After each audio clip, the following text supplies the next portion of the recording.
시청자 여러분, JTBC 뉴스룸을 시작하겠습니다. 윤석열 대통령의 파면 여부를 결정할 탄핵 심판의 최종 변론이 지금 이 시각 진행 중입니다. 파면을 기로에 서서 하는 마지막 변론에서까지 윤석열 대통령 측은 국회의장의 월담 사진을 띄워두고 아무도 없는데 월담을 했다. 뒤에서 누군가 사진은 찍어줬겠지. 이렇게 말했습니다. 국회가 빠르게 계엄 해제를 의결한 덕에 그나마 한국이 민주주의를 지켜낼 능력이 있음을 입증할 수 있었는데 그걸 조롱까지 섞어서 되레 비판한 겁니다. 윤 대통령은 평소와는 달리 오늘은 조금 전에야 헌재에 도착했고 심판정에도 모습을 드러내지 않고 있습니다. 직접 읽어내려갈 최후 진술서를 계속 만지고 있는 걸로 보입니다. 첫 소식 김태영 기자입니다. 윤석열 대통령 탄핵 심판의 분수령이 될 최종 변론은 오후 2시부터 시작됐습니다. 국회 탄핵소추 의결서가 헌법재판소에 접수된 지 73일 만입니다. 진행 순서를 말씀드리겠습니다. 제출 서면을 확인하고 증거 체부를 한 다음 증거 조사를 하겠습니다. 종합 변론을 하고 최종 의견 진술 이렇게 하겠습니다. 평소 처음부터 자리를 지켰던 윤 대통령은 오늘은 모습을 보이지 않았습니다. 윤 대통령이 서울구치소를 나선 것, 변론이 시작된 지 2시간이 지난 오후 4시 무렵이었습니다. 최후 진술을 앞두고 구치소에서 머물며 막판까지 원고를 검토한 것으로 알려졌습니다. 오후 4시 30분쯤 헌재에 도착하고도 심판정에 들어가지 않고 대기 공간에서 준비를 이어갔습니다.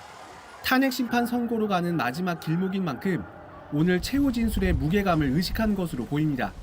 시간 제한은 없지만 윤 대통령은 30분을 조금 넘기는 분량의 원고를 준비한 것으로 파악됐습니다. 최후 진술에선 비상계엄의 이유와 목적, 그리고 정당성을 주장할 것으로 보입니다. 특히 대국민 사과 메시지와 헌재 결정에 승복한다는 내용이 담길지도 주목됩니다. 대통령의 탄핵 심판은 이번이 3번째지만 직접 심판정에 출석해 최후 진술을 하는 건 처음입니다. JTBC 김태영입니다. 윤석열 대통령의 최후 진술에 어떤 내용이 담길지 주목되는데 바로 헌법재판소로 가보겠습니다. 자, 여도현 기자, 윤 대통령은 아직 심판정에 안 들어왔습니까? 네, 윤 대통령은 지금 심판정에 들어오지 않고 이 별도의 준비된 이 대기 공간에 준비하고 있습니다. 오늘 있을 최후 진술 원고를 보면서 이 마지막 점검 중인 건데요. 이 조금 전인 6시 22분에 휴정을 했고 이 잠시 뒤인 6시 40분에 재개됩니다. 이제 휴정 시간에는 대리인단을 만나서 이 진행 상황을 공유받고 또 최후 진술에 대한 의견을 주고받은 것으로 보입니다. 윤 대통령은 계속해서 별도의 공간에서 준비를 하다가 이 최후 진술 순서가 오면 그때 법정에 들어올 걸로 보입니다. 네, 그럼 지금 탄핵 심판은 어디까지 진행이 된 겁니까?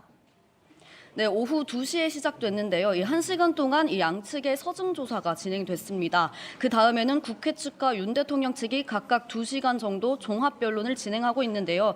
이 국회 측은 모두 마쳤고 윤 대통령 측은 절반 정도 했습니다. 이제 1시간 정도 남겨둔 상황입니다. 이 공개된 탄핵 심판정에서 사실상 마지막으로 입장을 밝히는 자리인 만큼 그동안의 주장을 총망라하고 있습니다. 네, 그러면 아무래도 오늘 가장 큰 관심은 윤석열 대통령 최후 진술인 만큼 이게 언제쯤 시작이 될지 또 어떤 내용인지 취재된 게 있습니까? 네, 지금까지 상황을 봤을 땐 7시가 넘어야 될 것으로 보입니다. 그 다음에는 국회 측 탄핵소추위원장이 일단 정청래 법사위원장이 최후 진술을 먼저 해야 되는데요. 이 시간 제한은 없지만 정 위원장 같은 경우에는 30분 정도 진행할 것으로 보입니다. 이걸 감안한다면 윤 대통령은 8시에서 8시 30분 사이에 최후 진술을 할 걸로 보입니다. 윤 대통령은 약 40분 정도 분량으로 준비했다고 하는데요. 아직까지 최후 진술에 어떤 내용이 담겼는지는 공개되지 않았습니다. 윤상현 의원은 윤 대통령의 최후 진술에 대해서 이 대통령은 현 상황에서 국민적 심정과 이 국민들이 원하는 요구를 너무 잘 안다 이렇게 이야기를 했습니다. 이 비상계엄에 대한 납득할 만한 설명이 담길지 또 대국민 사과 메시지가 담길지 주목됩니다. 지금까지 헌법재판소에서 JTBC 여도현입니다. 국회 탄핵소추단은 변호인 9명이 차례로 나와 2시간에 걸쳐 최종 진술을 이어갔습니다. 윤 대통령이 국회를 장악하고 정치인을 체포하려 했다며 국정에 복귀할 경우 제2, 제3의 계엄이 우려되니 신속히 파면해달라고 요구했습니다. 박현주 기자입니다. 국회 측 대리인단 변호인 9명은 최종 변론에서 윤석열 대통령의 신속한 파면을 요청했습니다.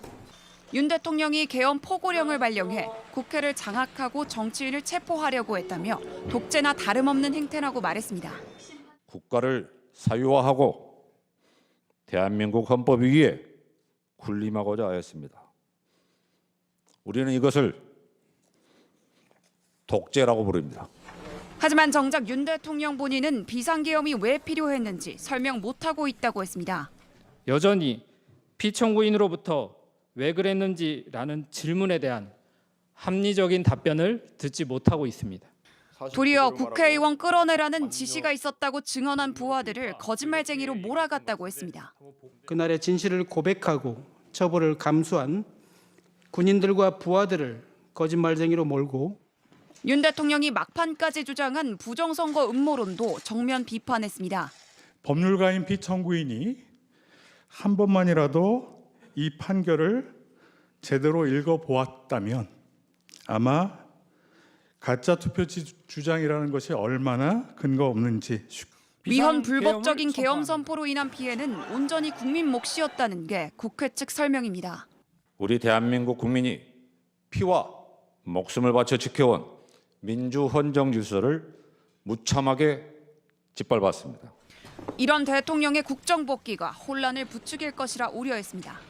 피청군이 복귀한다면 제2, 제3의 비상계엄을 선포하지 않을 것이라고 누가 보장할 수 있겠습니까? 국회 측은 비상계엄 당일 상황이 담긴 국회 CCTV를 재생하며 대통령의 국회 봉쇄 의도가 명확했다고 다시 한번 강조했습니다. JTBC 박현주입니다. 파면 기로에 서 있는 윤석열 대통령에겐 오늘 최종 변론이 매우 중요한 자리임에도 끝까지 부정선거 음모론에 집중했습니다. 그러면서 또다시 트럼프 대통령에게 면죄부를 준 미 연방대법원 판결도 들고 나왔는데 정작 우리 헌법에 위배된 지시를 내린 정황에 대해선 언급을 피해갔습니다. 김한수 기자입니다. 지난해 미 연방대법원은 트럼프가 현직에 있던 2020년 자신이 패배한 대선 결과를 번복하려 했다며 기소된 사건에 대해 면책 특권을 인정했습니다. 대통령의 재임 중 행위에 대한 면책을 인정한 미국 판결이 이번 탄핵 심판에도 적용돼야 한다는 논리입니다. 비상계엄 선포와 같은 대통령의 헌법상 종국적이고 배타적인 권한의 행사는 권력 분립의 원칙에 따라 사법심사의 대상이 되어서는 안 된다는 것입니다. 하지만 윤 대통령 측은 군대를 출동시켜 국회를 장악하려 했고 정치활동을 금지하는 포고령을 발표하는 등 우리 헌법이 규정하는 파면의 사유에 대해선 언급을 피했습니다. 대통령 측은 그러면서 국회를 범죄자 소굴이라고 주장했습니다. 국회의원 300명 가운데 7.6%인 23명이 국가보안법 위반 전과를 가지고 있다. 더불어민주당 19명, 조국혁신당 2명, 국민의힘 1명, 무소속 1명. 그러면서 국회의원 실명도 거론했습니다. 국가보안법 위반 전과자 당선인 명단입니다. 민주당 이하경, 윤후덕, 이용선, 김남근. 우원식 국회의장의 월담 사진을 띄우며 조롱하는 듯한 말도 했습니다. 우원식 의장의 월담 사진입니다. 그 국회를 봉쇄했다라는 취지인데요. 아무도 없는데 우원식 의장이 월담을 하는 사진입니다. 뒤에서 누군가가 사진을 찍어준 거겠죠. 그러나 대통령이 군사령관과 국정원, 경찰 등의 국회 장악을 명령했다는 핵심적인 증언과 진술은 이미 탄핵 심판 증거로 제출돼 있습니다. JTBC 김한수입니다. 오늘 최종 변론이 끝나면 이제 헌법재판소의 결정만이 남습니다. 쟁점이 되는 5가지 헌법 위반 사항 중 하나라도 탄핵 사유로 인정되면 윤석열 대통령은 파면되는데 이제껏 나온 증언과 증거들을 토대로 쟁점별로 분석해 보겠습니다. 법조팀 박병현 기자가 나와 있습니다. 자, 박 기자, 그동안 변론은 결국 윤석열 대통령이 헌법을 위반했는가 이걸 가리기 위한 거였습니다. 쟁점별로 하나씩 정리해 보죠. 예, 쟁점은 모두 5가지입니다. 먼저 비상계엄 선포 과정입니다. 헌법엔 국무회의 심의를 거쳐야 한다고 되어 있습니다. 하지만 한덕수 국무총리는 헌법재판소 증인으로 나와서 국무회의에 형식적, 실체적 흠결이 있다고 증언을 했습니다. 김용현 전 국방부 장관을 제외하고 다른 국무위원들은 계엄에 반대했던 것으로 나타났습니다. 윤 대통령 측은 비상계엄은 이 고도의 통치행위이기 때문에 사법심사의 대상이 될 수 없다라는 주장을 폈지만 대법원은 전두환 내란죄를 선고하면서 사법심사 대상이라고 못 박았습니다. 가장 분명한 증거는 이 정치활동 금지를 담은 이 포고령 1호 아니겠습니까? 예, 헌재가 가장 먼저 확보한 증거이기도 합니다. 핵심은 정치활동을 금지하는 1항 1호, 일체의 정치활동을 금한다. 이 조항입니다. 이 비상계엄으로 국회 활동을 금지할 근거는 헌법과 법률 어디에도 없습니다. 네. 윤 대통령은 포고령은 상징적, 형식적이었다라고 주장을 했지만 김용현 전 장관은 집행 의지가 있었다라고 헌법재판소 증인으로 나와 증언을 했습니다. 경찰이 국회 통제를 근거했다라는 근거도 포고령 1호였습니다. 그리고 또 재판관들이 가장 많은 질문을 던진 게 국회의원들 끌어내라 이런 증언과 관련한 국회 무력화, 국회 봉쇄 부분 아니었습니까? 예, 국회 무력화는 계엄군의 국회 투입, 그리고 본회의 저지, 정치인 체포 시도 여부로 구성됩니다. 네. 이미 헬기를 타고 온 계엄군이 유리창을 깨고 본청 내부로 진입한 모습은 생중계됐습니다. 의원들을 끌어내라는 지시를 받았던 군인들, 국회의장과 여야 대표가 담긴 체포 명단도 확인이 된 상태입니다. 그리고 또 계엄군이 선관위에 출동한 부분, 또 법관을 체포하려 했다. 이 부분도 주요 쟁점에 들어가죠. 예, 선관위를 점거하고 직원들의 휴대전화기를 압수한 것도 생생한 영상으로 이미 확인이 됐습니다. 네. 윤 대통령 측은 부정선거 의혹 때문이라고 주장을 했습니다. 하지만 대법원이 이미 이 부정선거 의혹은 사실이 아니라고 판단을 했습니다. 국회 측은 헌법상 독립기관인 선관위를 영장 없이 압수수색을 한 건 중대한 법률 위반이란 입장입니다. 또 법관 체포 지시 여부가 있는데 탄핵 심판은 그동안 이 법관 체포 지시 여부까지 모두 5개의 쟁점으로 진행이 됐습니다. 내란 수사와 탄핵 심판 과정에서 이재명 민주당 대표의 위증교사 혐의에 대해 무죄를 선고한 법관이 체포 명단에 있다는 사실이 알려지면서 논란이 되기도 했습니다. 이 5가지 쟁점 중에서 하나라도 탄핵 사유로 인정이 되면 파면 결정이 나오는 거죠. 맞습니다. 2017년 박근혜 전 대통령 탄핵 심판 당시 쟁점은 모두 4가지였습니다.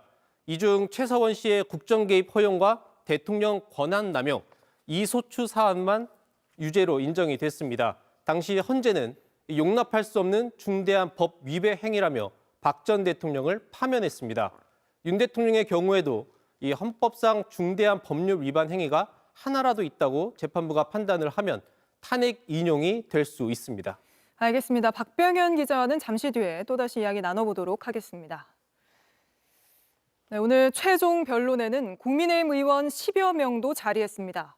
이들은 헌재를 향해 탄핵을 기각하거나 각하하라고 외쳤는데 오늘은 처음으로 권성동 원내대표까지 헌재를 찾았습니다. 황예린 기자입니다. 국민의힘 권성동 원내대표가 대통령의 최종 변론을 보러 갔습니다. 윤석열 정부의 창출을 함께했다는 이유를 들었습니다. 윤석열 정부를 창출하는데 함께했던 정치인 한 사람으로서 오늘 최종 변론에 방청하러 오후에 갈 생각입니다. 당 안에서도 지도부가 가는 모양새가 좋지 않다는 의견이 나왔지만 원내대표 자격으로 간 건 아니라고 주장했습니다. 권 원내대표 외에 김기현, 나경원, 추경호 등 10여 명의 국민의힘 의원들도 헌법재판소로 향했습니다. 방청 전 탄핵 기각을 외치기도 했습니다. 헌법재판소의 위헌적이고 불법적인 재판 진행 때문에 불행을 겪지 않도록 법리와 증거에 따라서 탄핵을 기각해 주실 것으로 저는 확신합니다. 아예 심판 요건이 안 된다며 각하해야 한다는 목소리도 연달아 나왔습니다. 이 헌법재판은 그러한 본안 판단 이전에 각하하는 결정을 해주는 것이 맞다고 생각을 합니다. 기본적으로 이 절차적인 중대 하자가 있다. 그래서 탄핵 소추안이 결국 각하되어야 한다. 국회의원들 외에도 일반 방청자들을 위한 20자리가 배정됐습니다. 1,800여 명이 신청해 93대 1의 경쟁률을 뚫은 결과입니다. 앞서 1, 2차 변론 때에는 50석의 일반 방청석이 마련됐지만 헌재 측에 따르면 서부지법 사태 뒤 심판정의 안전관리 차원에서 줄여 일반인들의 치열한 경쟁이 있던 겁니다. JTBC 황예린입니다. 마지막 변론인 만큼 헌재 앞에선 윤 대통령의 극렬 지지자들의 거친 발언이 그 어느 때보다 거세게 터져나오고 있습니다. 바로 현장 연결해보죠. 자, 김지윤 기자, 현재 그곳 상황 어떻습니까? 네, 윤 대통령의 지지자들은 오늘 낮부터 이곳 안국역에서 지지 집회를 이어가고 있습니다. 이 제 뒤로 보이는 무대 위에서 지지자들이 6시간째 발언을 계속 이어가고 있는데요. 오늘이 마지막 변론 기일이다 보니 이 발언자들의 발언도 여느 때보다도 거칠었습니다.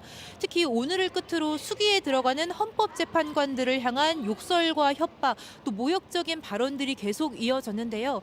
탄핵 결정이 나온다 하더라도 불복하겠다, 이런 거친 말도 서슴지 않았습니다. 한번 들어보시죠.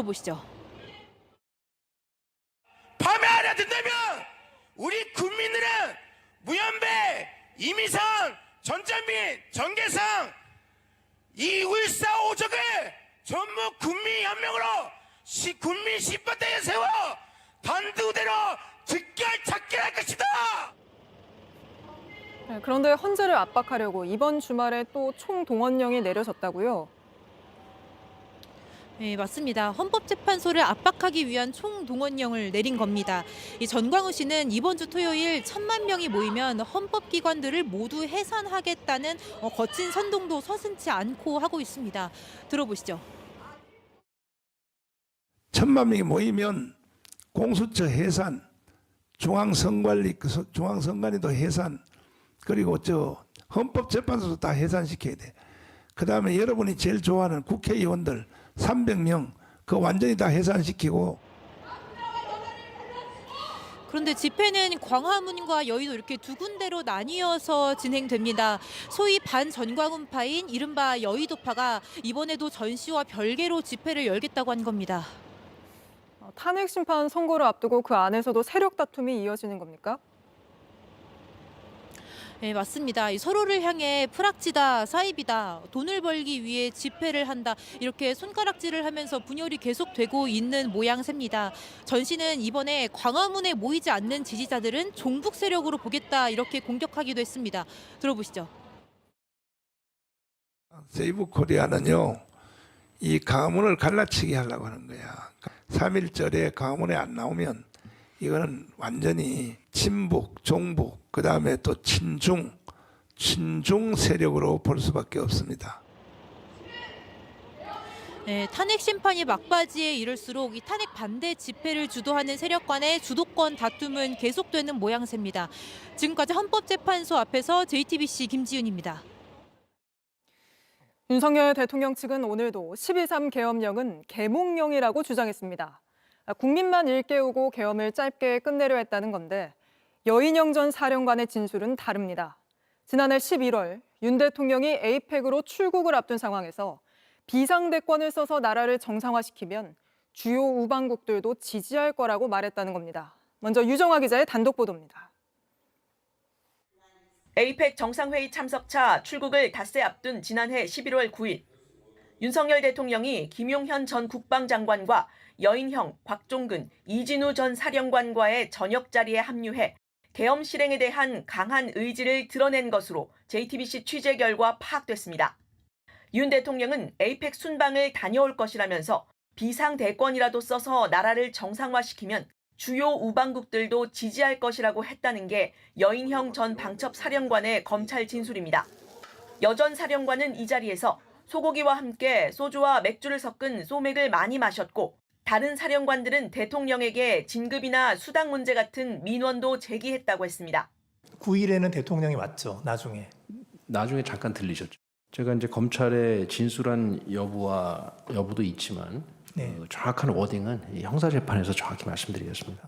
이보다 앞선 지난해 11월 6일엔 김 전 장관이 대통령이 야당의 탄핵안 남발 등을 이유로 비상조치를 언급했다는 말을 했다고도 했습니다.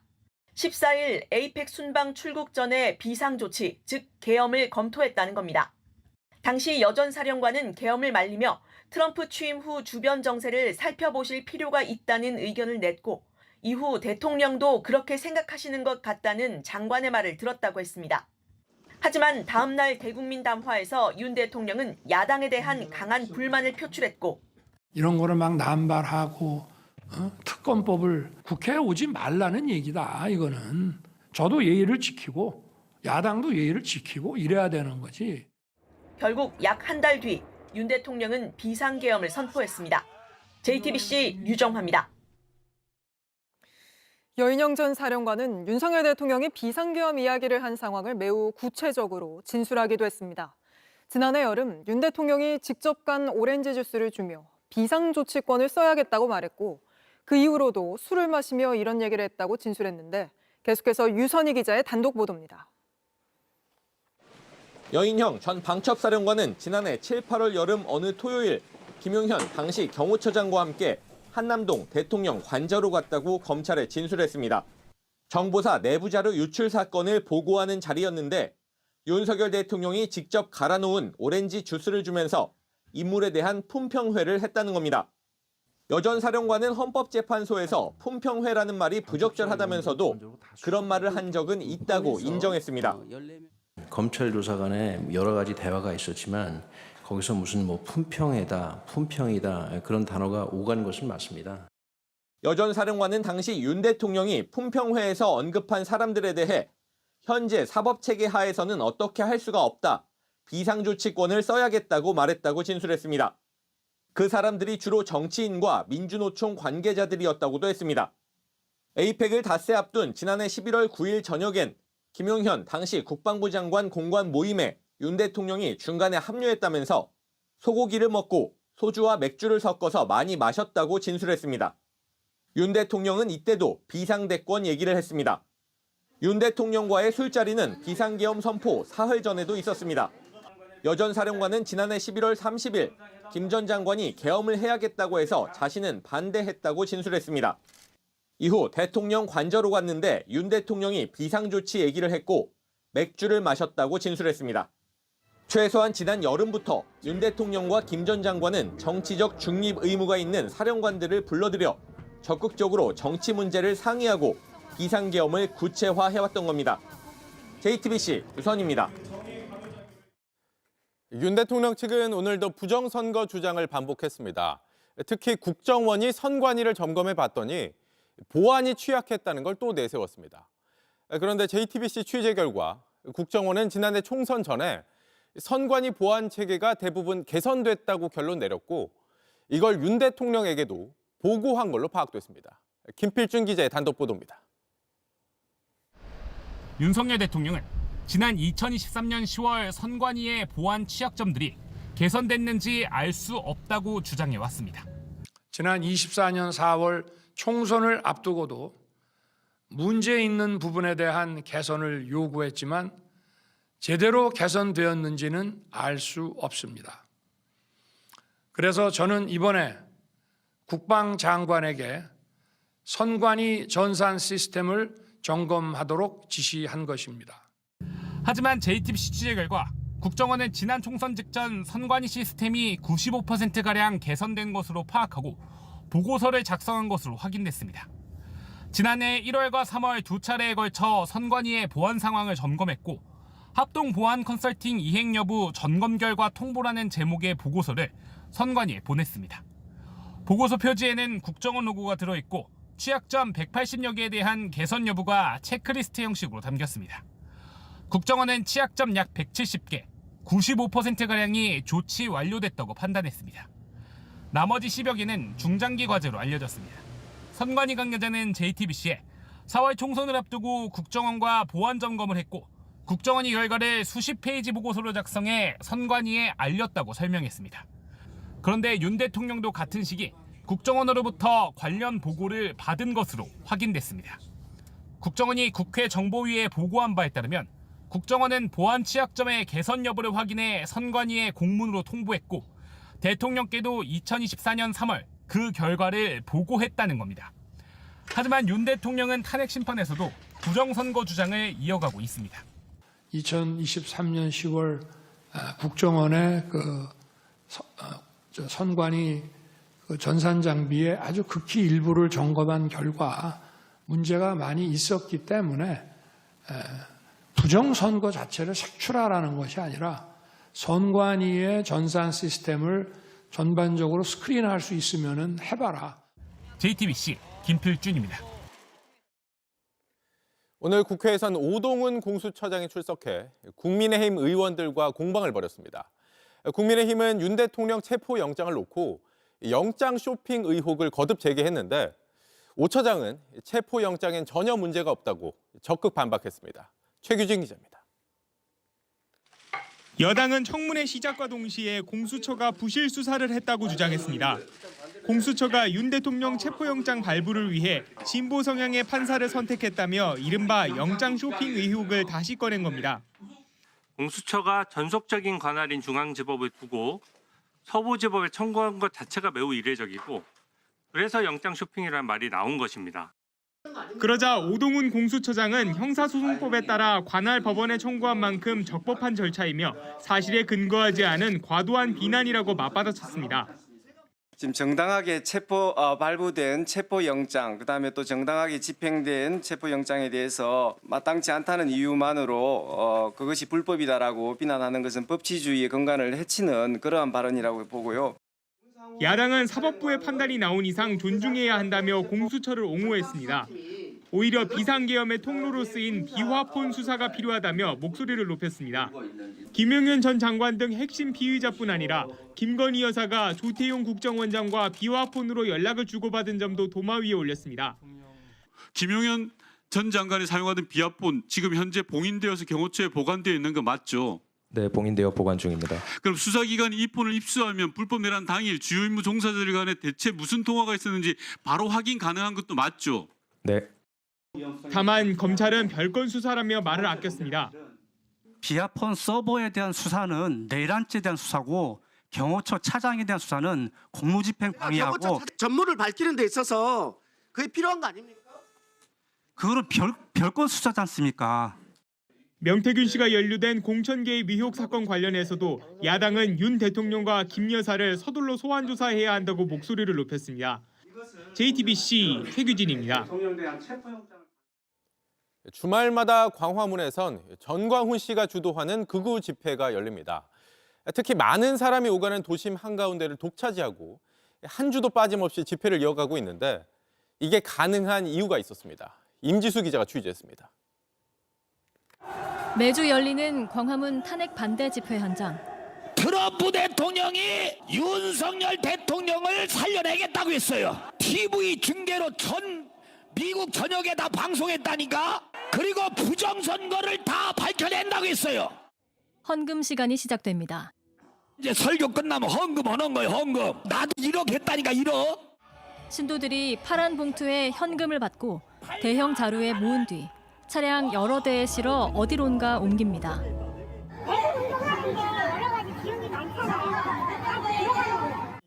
전광훈 목사 중심의 탄핵 반대 집회는 광화문 세종대로를 매 주말 꿰차면서 새를 불려왔습니다. 비결이 뭘까?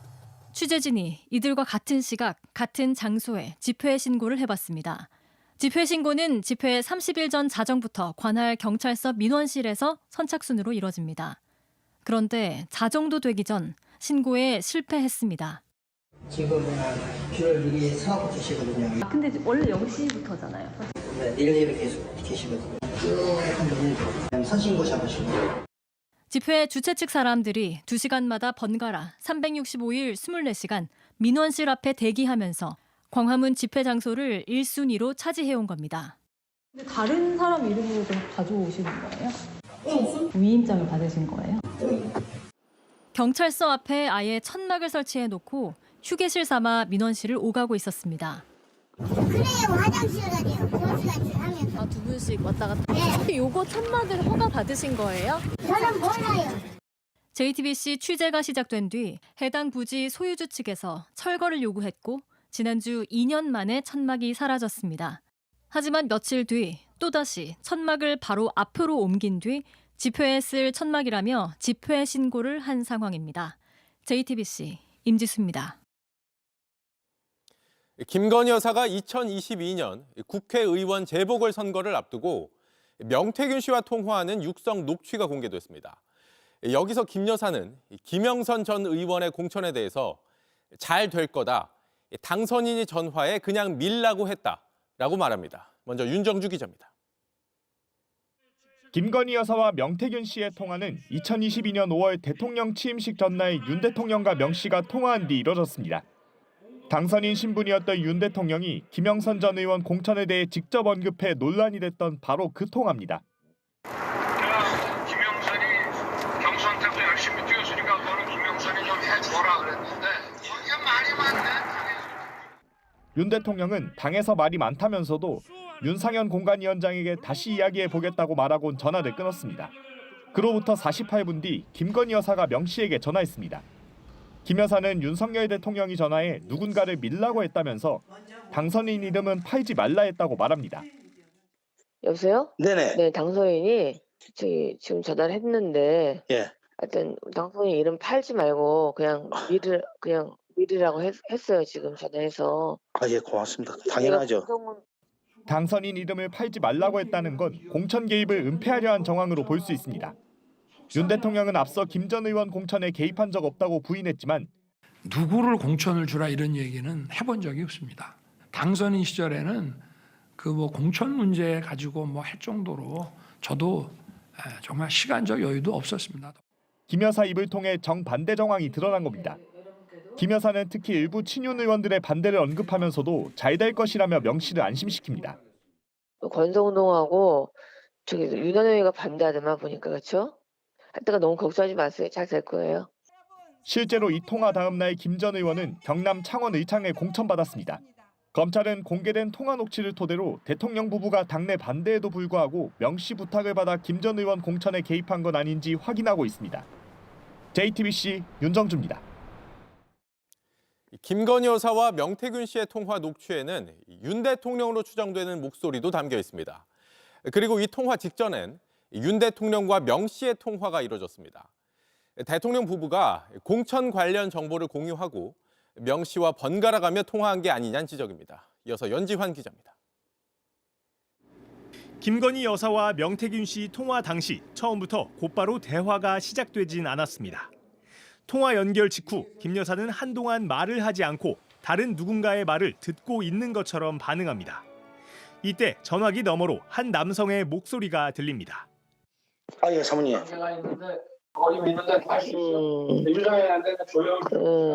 아니, 당선자가요? 예. 여보세요? 네네. 네, 당선인이 지금 전화를 했는데. 김 여사 옆에서 누군가와 통화하는 것으로 보이는데 윤석열 대통령으로 추정됩니다. 통화에 앞서 명 씨는 윤 대통령에게 전화해 김영선 전 의원 공천에 대해 논의했습니다. 윤 대통령은 당시 공관위원장인 윤상현 국민의힘 의원을 거론하며 윤상현에게 다시 말할게라고 한 걸로 나타났습니다. 그리고 48분 뒤 걸려온 김 여사의 전화에서 윤 대통령으로 추정되는 인물의 목소리가 담긴 겁니다. 실제로 명 씨는 이후 지인에게 김 여사와 통화할 때 윤 대통령이 함께 있었다고 주장했습니다. 지 마누라가 옆에서 아니 오빠 명 선생님 그거 처리 안 했어?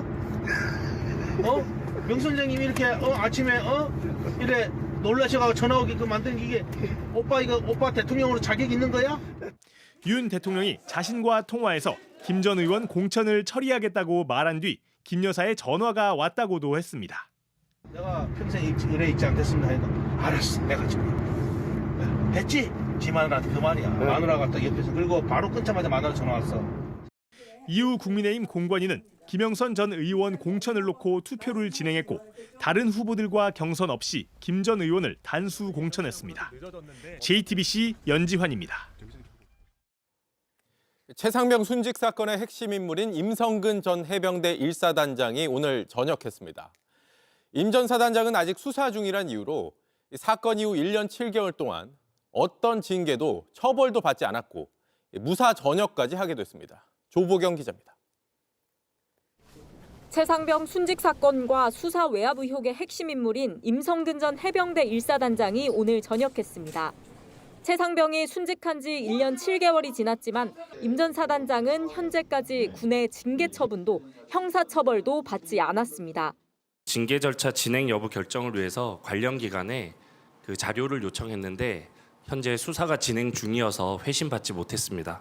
아직 수사 결과가 나오지 않았다는 이유로 무사히 전역한 겁니다. 오늘 전역식 등 별도의 군내 행사는 따로 열리지 않았습니다. 앞서 경북경찰청은 지난해 7월 업무상 과실치사 등의 혐의를 받는 임 전 사단장의 무혐의 처분을 내렸고 사건을 넘겨받은 검찰은 최상병 유족의 이의 신청에 따라 순직 경위 등을 수사 중인데 아직 결론을 내지 않았습니다. 박정훈 전 해병대 수사단장이 제기한 수사 외압 의혹 역시 공수처에서 1년 반 가까이 수사 중입니다. 해병대 예비역 연대는 임 전 사단장의 무사 전역을 맹비난했습니다. 한 해병의 죽음을 온당히 처리하지 못해 온 국민은 분개했습니다. 사단장 하나 잘랐으면 끝났을 일인데 국군 통수권자 대통령이 탄핵되는데 중대한 영향을 미쳤습니다. 무너진 군 기강을 바로잡기 위해서 임성근을 일벌백계해야 합니다. 한편 수사 외압 의혹을 제기한 박정훈 대령은 1년 6개월 전 해임된 후 현재까지 무보직 상태로 남아 있습니다. 해병대는 박 대령에게 다른 보직을 부여하는 방안을 검토 중입니다. JTBC 조보경입니다. 한국은행이 올해 경제 성장률 전망치를 1.9%에서 1.5%로 크게 낮췄습니다. 내란 사태의 충격에 트럼프발 관세 폭탄까지 겹치면서 경제가 갈수록 어려워지고 있다는 건데 실제 현장에선 문 닫는 가게들이 급증하고 있습니다. 이상화 기자입니다.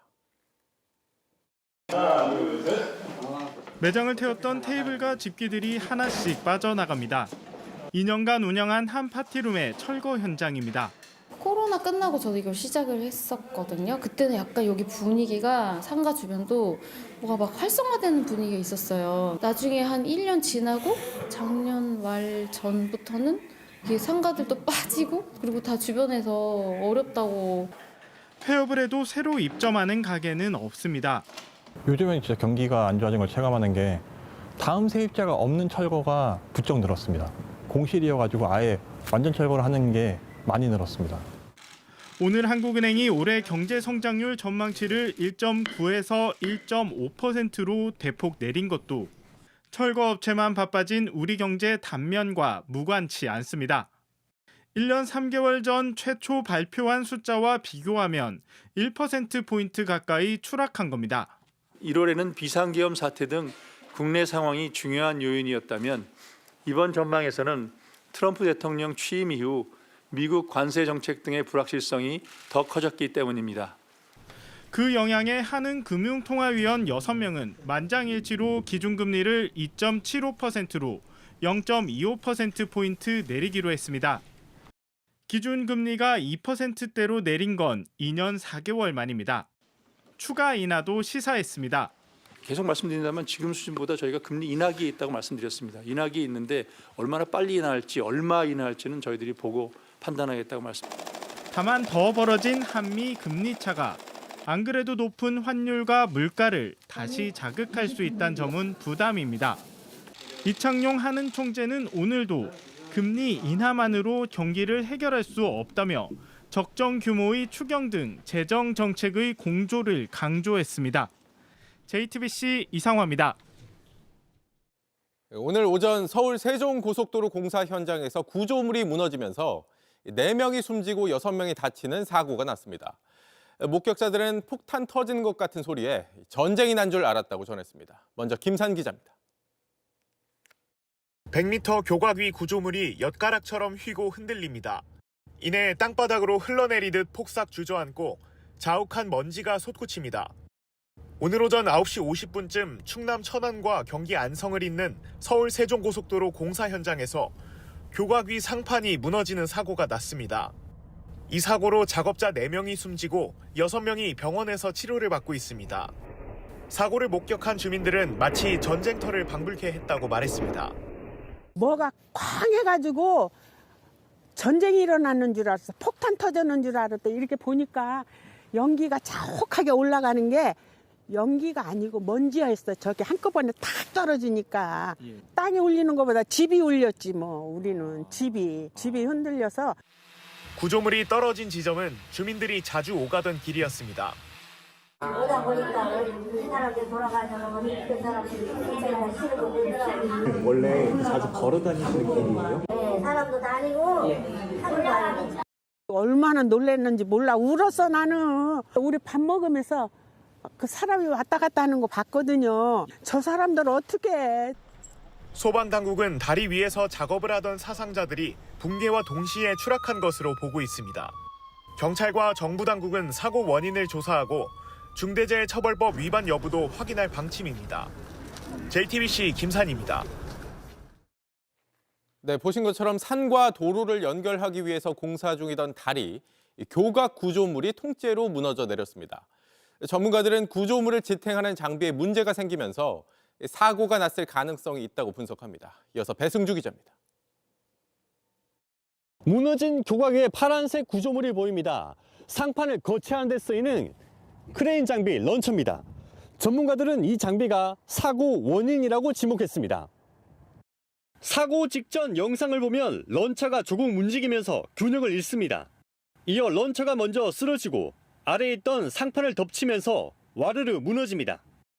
설계상의 오류 또는 시공상의 잘못, 여기에다가 럼칭하는 과정에서 조금 실수를 해가지고 장비를 이동해도 되는지 작업자나 감리가 제대로 확인하지 않은 거 아니냐는 의문도 제기됩니다. 이 런처가 거더를 갖다 설치하고 분리해가지고 뒤로 빼내야 되거든요. 근데 빼내는 과정에서 무너졌다고. 거더도 떨어지고 런처도 떨어졌어요. 다만 시공사 측은 사고 원인에 대해선 말을 아꼈습니다.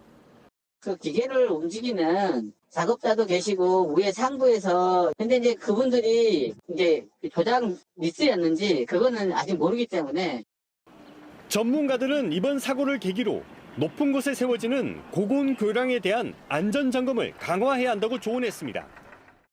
미국 같은 데는 CRO라는 직책이 있어요. 재난 대응 문제점만 발견해가지고 사장이나 시장이나 도지사한테 계속 보고해주는 사람이 있어요.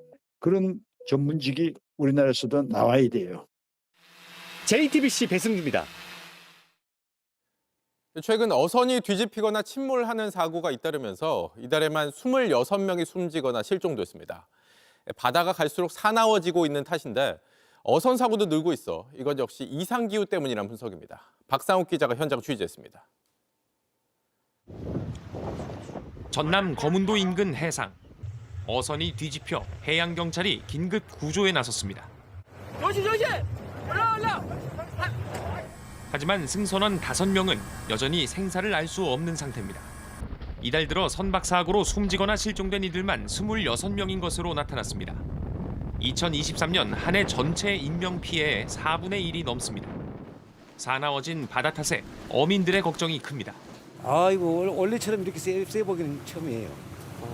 저도 어선업을 한 40년 이상을 하고 있는데 정말 2월 달에 너무 날이 안 좋습니다. 사고 원인 중 하나는 기상이변입니다. 지난해 해상에 발효된 풍랑과 태풍특보는 모두 1,901건, 4년 전보다 700여 건 더 늘었습니다. 결국 출항하는 날이 줄면 무리한 조업으로 이어져 사고 가능성이 높아질 수 있습니다. 예기치 못한 너울도 문제입니다. 예기치 않은 난기류로 인해서 항공 안전이 위협받는 것처럼 바다에서도 좁은 구역에서 강한 파도나 너울이 갑작스럽게 나타날 가능성이 있습니다. 결국 안전관리가 중요합니다. 최근 5년간 어선에서 추락한 사망 또는 실종자의 96%는 구명조끼를 입지 않았습니다. 구명조끼의 중요성은 모두 알지만 비좁은 선체에서 항상 착용하긴 쉽지 않습니다. 야 이거 구명도 꼭 입어야 돼. 그러면 예 알겠습니다 해놓고는 한 번 입었다가는 그 벗어버리고. 이 때문에 정부는 최근 벨트식 구명용품을 개발했습니다. 기존의 부피가 큰 구명조끼하고는 다르게 보시는 것처럼 쉽게 착용할 수 있어서 조업 중에도 안전을 챙길 수 있습니다. 다만 개당 20만 원이 넘는 비싼 가격이 걸림돌입니다. 정부는 보금 예산을 확보하고 오는 10월부터 승선원 2인 이하의 어선은 구명용품 착용을 의무화할 방침입니다. JTBC 박상욱입니다.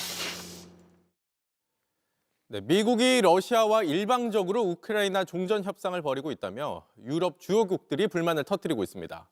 그런데 오히려 미국과 앙숙인 중국은 협상을 지지한다고 밝히고 있습니다.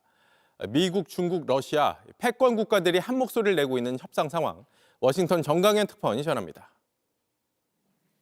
트럼프, 마크롱 두 정상의 회담은 웃음으로 시작됐습니다.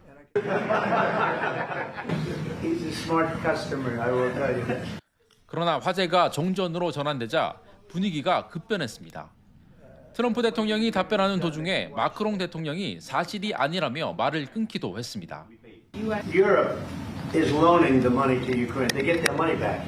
No, in fact, to be frank, we paid 60% of the total default. 트럼프는 우크라이나 종전 논의에서 동맹인 유럽은 패싱한 채 러시아와 직거래에 나섰습니다. 트럼프 대통령은 푸틴 러시아 대통령을 최대한 자극하지 않는 선에서 종전 직거래를 이어가는 중입니다. 실제 젤렌스키 우크라이나 대통령은 독재자라고 비판했지만 장기 집권 중인 푸틴은 달랐습니다. Zelensky, a dictator, would you use the same words regarding Putin? I don't use those words lightly. 또 러시아 침공 표현을 뺀 종전 결의안의 유엔 안보리 통과를 주도하기도 했습니다.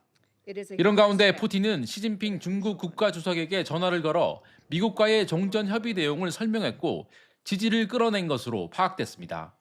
일각에선 종전을 둘러싸고 미, 중, 러 패권 동맹이 작동하기 시작했다는 분석도 나옵니다. 우크라이나로부터 우리 돈 720조 원 상당의 광물을 노리고 있는 트럼프가 동맹인 유럽엔 등을 돌리고 오랜 적국인 공산 진영과 손을 잡는 모양새입니다.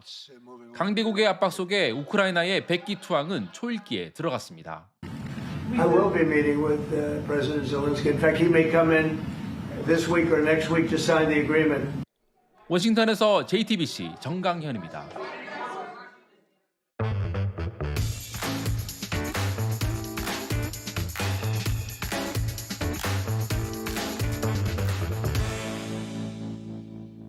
네, 돌아온 비하인드 뉴스 시간입니다. 이성대 기자와 함께하겠습니다.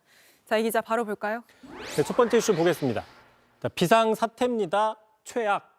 자, 대통령 탄핵 심판의 마지막 국면이 오늘이죠. 자, 그런데 시간을 좀 되돌려서 처음으로 되돌아갔을 때 또 새로운 사실이 발견이 됩니다. 네. 한동훈 전 대표 조만간 자신의 책을 출간하는데 여기서 12.3 개헌 직전에 대통령실 고위 관계자와 주고받은 문자를 미리 공개했습니다. 자, 이건데요.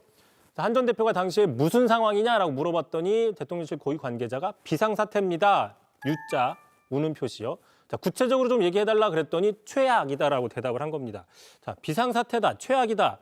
이런 당시 대통령실의 반응을 미루어 봤을 때 이미 대통령실 스스로 당시 계엄이 단순히 야당 경고용 수준을 뛰어넘는 거라고 느끼고 있었던 게 아니냐 이렇게 추론해 볼 수 있는 겁니다. 아, 그럼 이 책에 이런 내용들이 다 담겨 있다는 건가요? 그렇습니다. 오늘 보도자료를 통해서 공개를 했고요.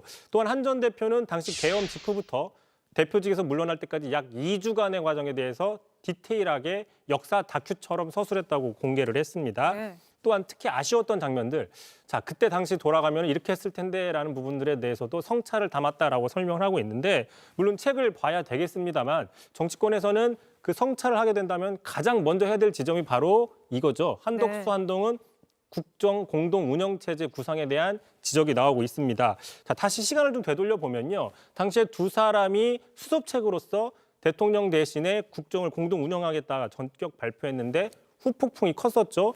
자, 일단 대통령이 물러나지 않은 상태에서 대통령 권한을 두 사람이 행사할 수 있는지, 또 뭐랄까요, 또 국회가 중심이 된 거국 중립 내각도 아니라 선출되지 않은 권력인 총리나 여당 대표가 대통령의 권한을 일부라도 위임받을 수 있는지 황당하다, 뭐 위헌이다 이런 비판들이 많이 나왔었죠.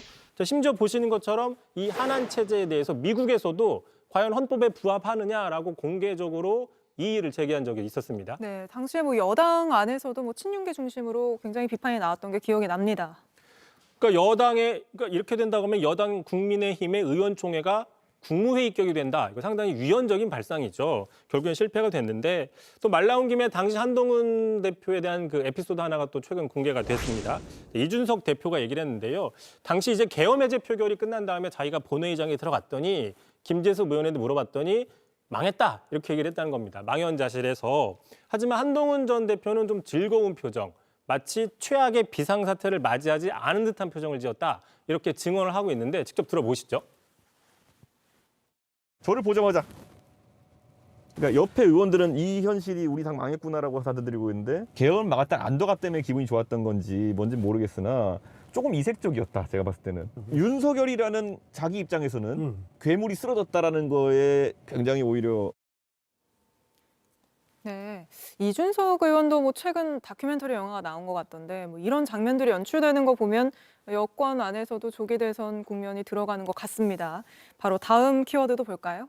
바로 다음 이슈 보겠습니다. 선 넘은 사진.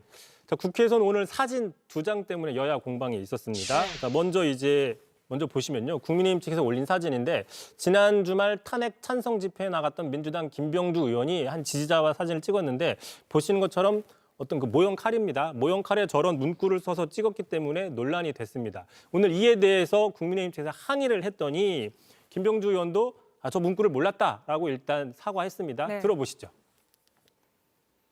이건 너무나 지나치고 너무나 과한 행위입니다. 아무리 피의자 신분이라도 지켜야 할 최소한의 인간적인 선은 넘지 말아야 됩니다. 도금에 있는 글자, 윤석열 뭐뭐로 적힌 글자는 보지 못한 상태에서 이렇게 사진을 찍은 겁니다. 저의 불찰이라고 저는 인정합니다.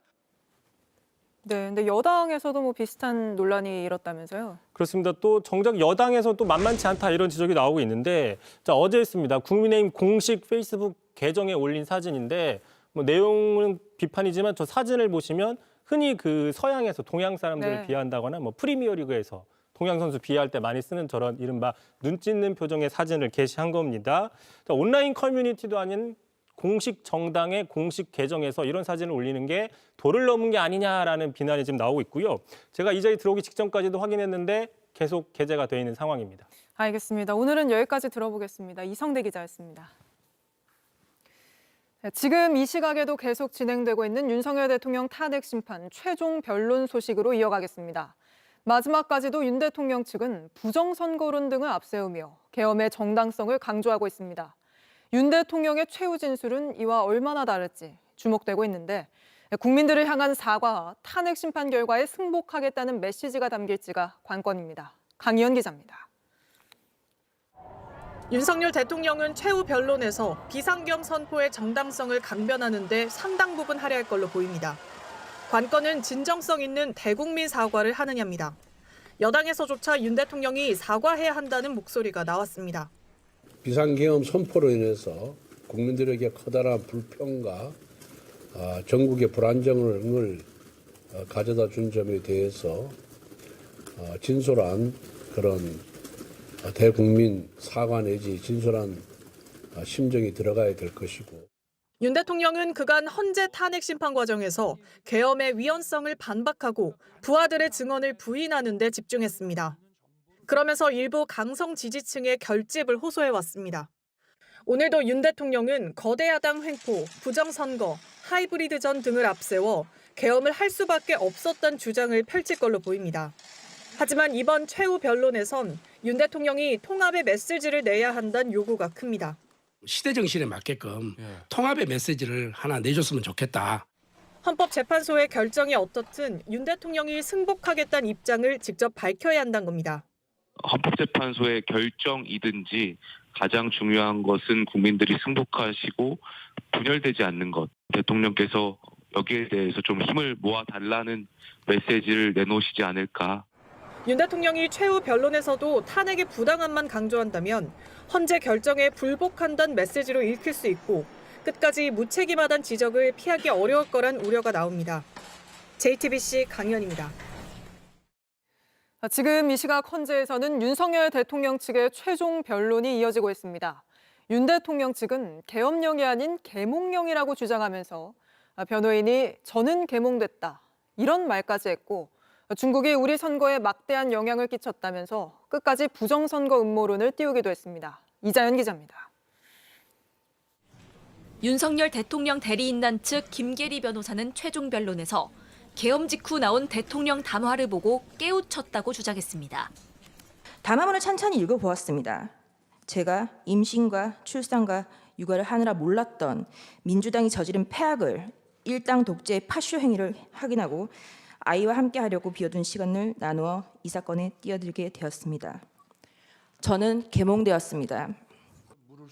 지난 13일 윤석열 대통령이 계엄령이 아니라 계몽령이었다며 극우 지지자들 사이에서 사용하던 용어를 언급했는데 대리인단까지도 최종 변론에서 같은 취지의 발언을 하며 극우의 용어를 다시 한번 공식석상으로 끌고 나온 겁니다. 계엄은 충정이었다는 황당한 호소도 이어졌습니다. 대한민국이라는 배의 밑바닥에 큰 구멍이나 침몰 직전의 상황에 있다는 것을 화재 경보를 울려서라도 알리고 그 배를 구하고자 했던 선장의 충정이었고 정당한 행위였습니다. 선관위를 공격하는데 상당 시간을 썼습니다. 중국은 2019년 및 2021년 캐나다 총선에 계획을 해서 최소 11명 이상의 친중 후보를 당선시켰습니다.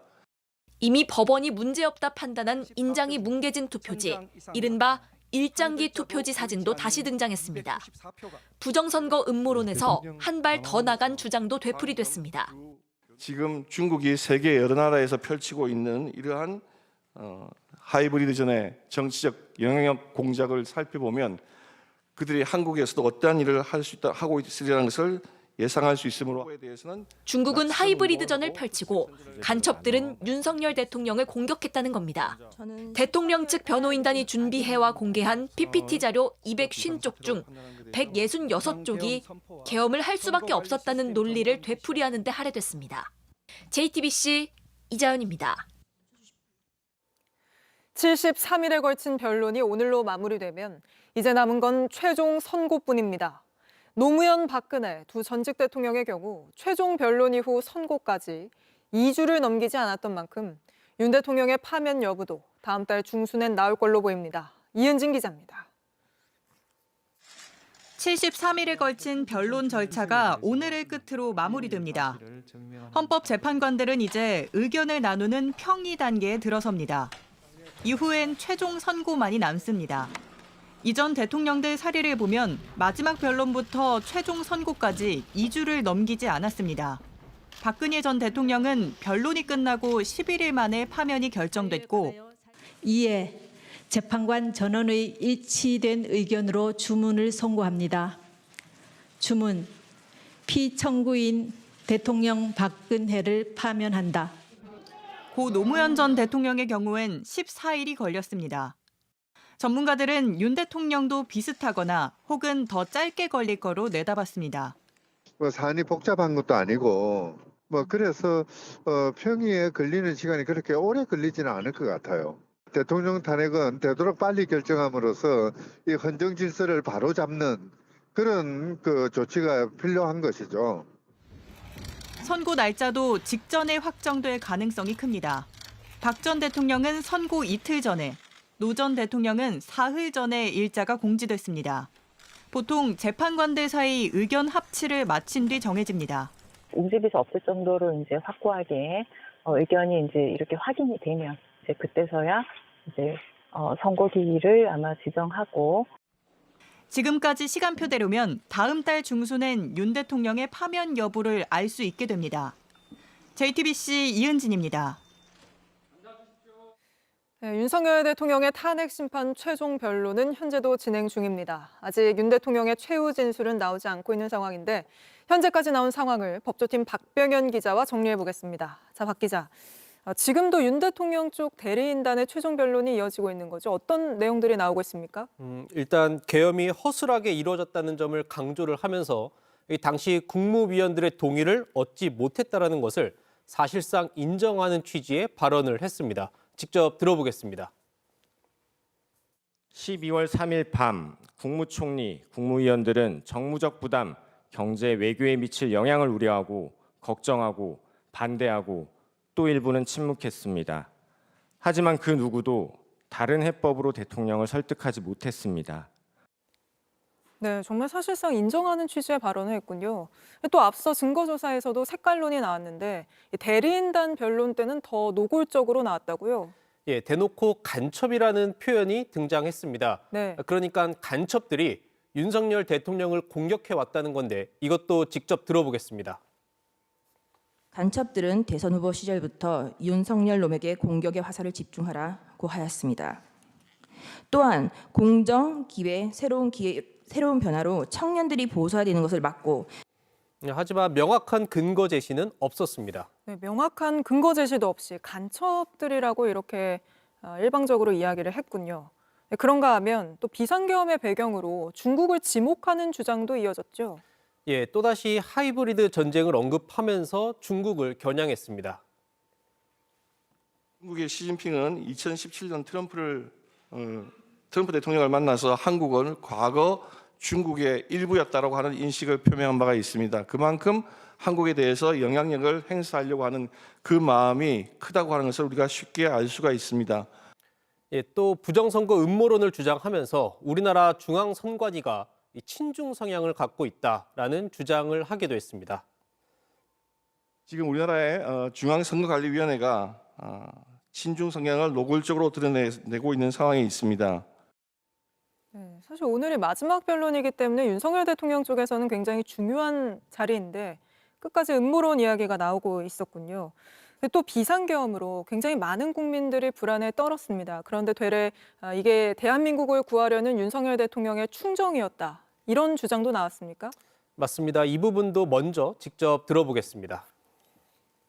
대한민국이라는 배의 밑바닥에 큰 구멍이나 침몰 직전의 상황에 있다는 것을 화재 경보를 울려서라도 알리고 그 배를 구하고자 했던 선장의 충정이었고 정당한 행위였습니다. 네, 그러면서 국가의 계속성과 헌법을 지킬 의무가 있는 대통령이 헌법을 지키기 위해 비상계엄을 결심했다는 궤변을 내놓기도 했습니다. 계엄의 허술함을 주장하면서 하루짜리 계엄이었다. 이런 주장도 했다고 하던데요. 네, 맞습니다. 조금 전 나온 윤석열 대통령 측의 발언입니다. 윤 대통령의 대리인은 이 계엄이 치밀하게 짜여진 계엄이 아니라고 주장을 했습니다. 이 국회 봉쇄 지시를 하지 않았고 국회의 계엄 해제 가결을 못하는 사태가 발생하지도 않았다라는 겁니다. 그러면서 국회를 봉쇄하려고 했다면 토요일 새벽에 계엄을 발령했을 것이라며 하루짜리 계엄이었다는 주장을 또 이어갔습니다. 또 국회 통제를 두고선 조지호 경찰청장 탓을 하기도 했습니다. 2차 출입문 봉쇄는 조지호 청장이 포고령을 보고 스스로 지시 내린 게 분명하다고 말을 한 겁니다. 네. 하지만 이 포고령은 윤석열 대통령이 직접 검토한 겁니다. 이렇게 윤 대통령 측은 계엄의 의미를 축소하면서 헌법 위반이 없었다는 주장을 이어가고 있습니다. 알겠습니다. 여기까지 짚어보겠습니다. 박병현 기자였습니다.